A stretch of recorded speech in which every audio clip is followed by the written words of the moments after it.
Normal na yung pumunta ka sa palengke para bumili ng gulay, bigas o tilapia. Pero paano kung sabihin ko sa inyo na merong palengke hindi lang para sa mahal na sibuyas, kundi para sa pagmamahal o pag-ibig? Ito ang Sapa Love Market ng Vietnam. Hindi ito baklaran, hindi rin Tinder, kundi parang matchmaking agency na may live drama pa sa gitna ng bundok, ilog at tulay. Buong palengke ang ginawa nilang venue, kaya tinawag na Love Market. So ano ba talagang ginagawa dito? Nagpapalitan ba ng puso? O baka naman may presyo bawat halik sa nguso? Abangan dahil dito sa Tito Jones TV, imamarites ang isa sa pinakaromantikong palengke sa buong mundo, kung saan pwedeng bumili ng pag-ibig o kaya madiscountan ng feelings. Ito ang ultimate palengke ng puso sa Vietnam.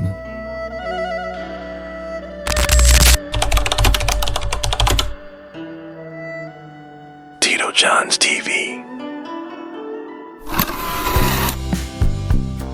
Kung akala nyo ang palengke para lang sa sibuyas, tilapia at ukay-ukay, sa Vietnam meron silang Sapa Love Market, aka CF Love Market, Call of Forever.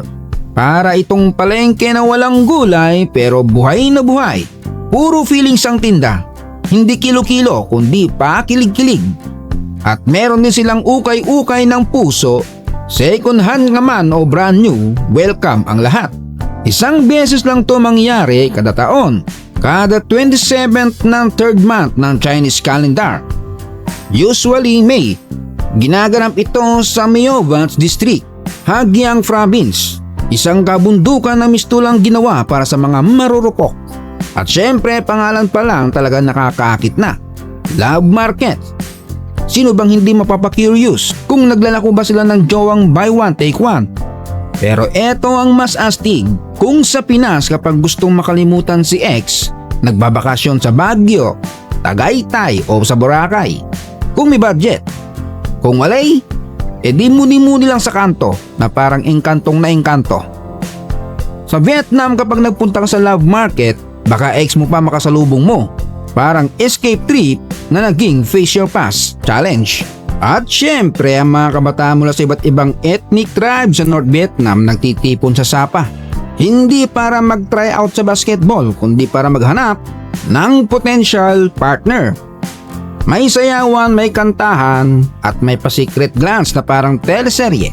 Si ate simpleng titig lang muna, pasulyap-sulyap. Si kuya syempre nagpapabibo. Tapos maya-maya, lampungan mode na. So paano nga bang diskarte sa Sapa Love Market? Step 1, opening a stall. Bukas tindahan, bukas puso. Ang mga single nagse-set up ng stall parang Divisoria vibes, pero hindi para magbenta ng kilo-kilong bigas o tsinelas, kundi para magpa-cute at kunin ang atensyon ni crush. Step 2, vocal skills, karaoke ng puso. Kung sakaling may nagkakagustuhan, hindi na kailangan ng sales talk, diretso kantahan na. At yung mga dalaga ang kakanta sa dilim habang pinapakinggan ng mga binata, parang The Voice pero hindi mo nakikita kung sino. Kaya pakiramdaman lang ang boses kung pasado sa puso. Malas na lang kung sa pasmadong nguso ka mapunta. Step 3, ito ang pinakamalupit.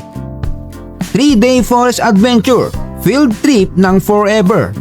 Kapag nag-click si ate at si kuya, walang chat muna o date sa Gedli. Diretso silang tatakas, papasok sa gubat ng 3 araw.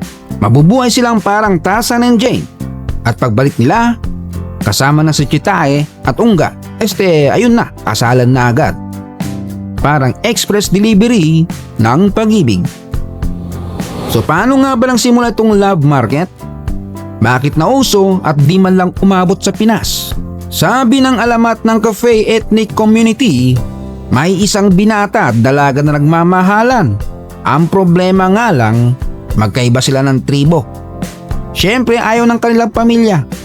Parang Romeo and Juliet na Asian edition. Kaya ang ginawa nila, nagtanan papuntang Mount Kaufay. Doon sila nagpakaumay, nag-happily ever after. Kaya hanggang ngayon tuwing may Love Market, para bang binibigyang buhay ulit yung kwento nila. At kung akala mo puro kilig lang itong Love Market, ay parang festa rin ng kabundukan sa North Vietnam. Lalo na sa Laukay, Hagyang at sa Son La provinces. Una, isa na itong social and cultural gathering. Ito yung tunay na social media ng mga tribo noon. Hindi Facebook, hindi TikTok, kundi face to face.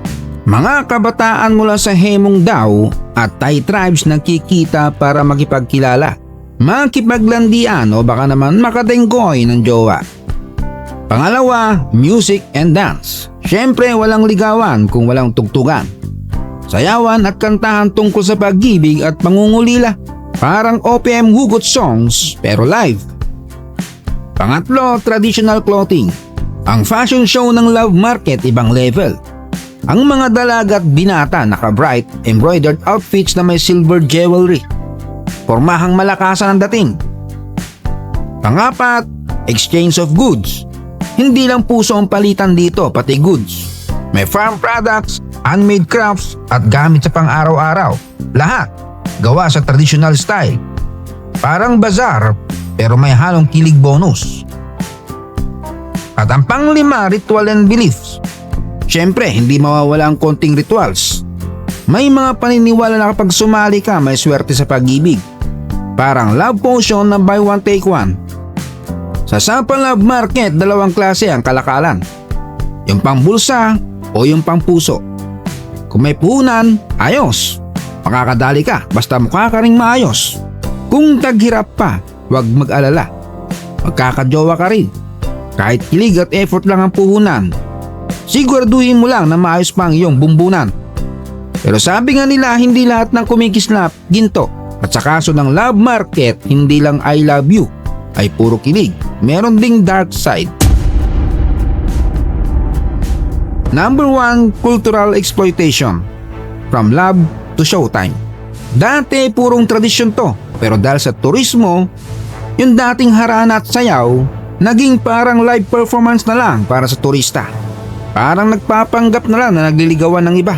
Lalo na kung may foreigners na nagre-record o nagbablog. Number 2, ito, human trafficking. Hindi lahat ng sumasama kusang loob. May mga report na ginagamit ang ibang love markets para sa human trafficking at pananamantala, lalo na sa mga kababaihan mula sa minority groups. Ito yung love market na hindi na tungkol sa love, kundi sa pang-aabuso. Number 3, erosion of tradition. TikTok versus tradition. Siyempre mga kabataan ngayon exposed na sa modernong kultura. Mas interesado sa cellphone at K-pop kaysa sa tradisyon ng love market. Yung ligawan sa gubat, pass muna. Mas bet nila ang ML date sa Wi-Fi zone. Number 4, economic exploitation. Kapag may turistang pumapasok, ayun, biglang taas ang presyo. Ang bentahan ng bracelet sa lokal, 50 pesos lang. Pagdating sa turista, nako po, 500 agad. Number 5, gender inequality. Beauty contest disguised as love. May bahagi pa rin ng tradisyon na parang ginagawang competition ng mga babae base sa itsura o sa galing sa gawaing bahay. Number 6, mass tourism. Dahil sobrang daming turista, nagkakaroon ng environmental damage at napapwersa yung local infrastructure. Imbes na kilig vibes, naging traffic jam plus basura vibes. Number 7, over-romanticization. Expectation versus reality. Maraming turista ang pumupunta expecting Romeo and Juliet vibes. Pero minsan na makikita lang nila isang simpleng market na may sayawan tapos uwian na.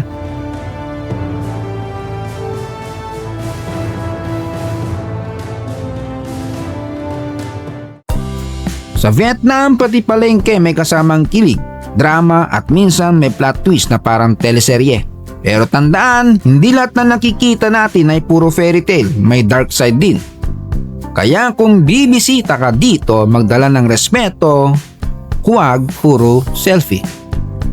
At kung na-enjoy nyo ang trip na to, alam nyo nang gagawin.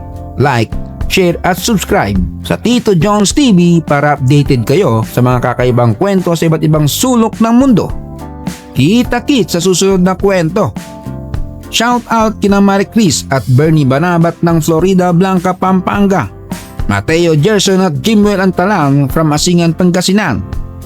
Richard Tayubana, Leandro de la Luna from Occidental Mindoro. Raymart Manalo from Nueva Ecija. Jason Pamis ng Batang Quiapo. Elmo Monsanto from Valenzuela City. Ryan Madali from Dasmariñas, Cavite. Delphine Sabala. Rio Genesis from Romblon. Alfred Obregon from Northern Samar.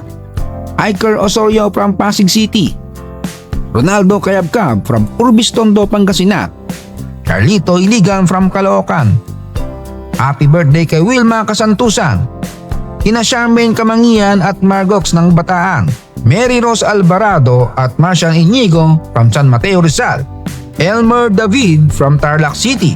Kay Kabayan Jing Saponyan ng Saudi Arabia. At happy birthday kay Roseanne Manabat na nasa Nagoya, Japan. Salamat sa panonood. Hanggang sa muli.